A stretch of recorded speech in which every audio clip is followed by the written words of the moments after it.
Жизнь маленькой крохи спасла собака, которая в прошлом тоже была спасена от смерти. Это было настоящее чудо. Однажды во время прогулки собака Кэти начала тянуть свою владелицу в сторону снежного сугроба. Кэти выглядела очень обеспокоенной, ее шерсть встала дыбом, а ноздри надулись. Собака вела себя нервно, скулила, всеми силами пытаясь привлечь внимание женщины. Алена увидела, что сугроб внезапно зашевелился. Когда изумленная женщина подошла поближе, то поняла, что это вовсе не сугроб, а мешок. Он был завязан. Стало ясно, что в мешке находится живое существо, которому нужна помощь. Алена позвала на помощь приятельницу. Они вместе раскрыли мешок.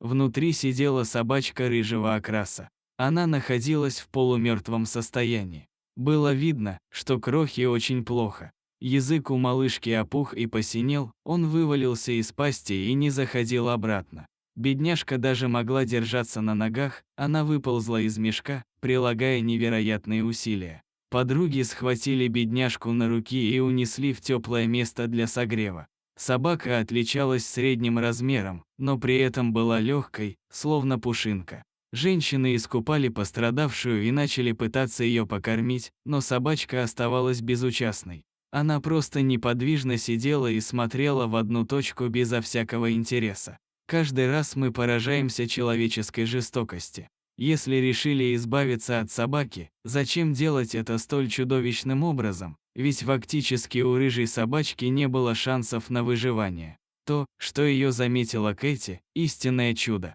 Если бы не эта зимняя прогулка с внимательной собакой, рыжей крохи уже не было бы среди живых. Несчастную пациентку отвезли в ветеринарную клинику. Состояние малышки шокировало врачей. Они сказали, что и в таком возрасте собака должна весить не менее 12 килограммов. Вес крохи составлял всего 4 килограмма. Причем было трудно понять, истощение у собачки произошло потому, что она долго пролежала в мешке или ее уже в таком плачевном состоянии завязали и оставили в сугробе. У несчастной малышки полностью отсутствовала мышечная масса. Не будет преувеличением, если сказать, что это была не собака, а набор костей. Алена начала каждый день возить собачку на капельницы и процедуры, необходимые для спасения ее жизни.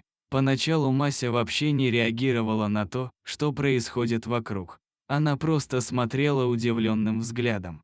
Кормили Масю насильно, потому что добровольно принимать пищу собака отказывалась. Алена решила, что спасет собаку, чего бы ей это ни стоило. И появились успехи, Мася начала кушать самостоятельно.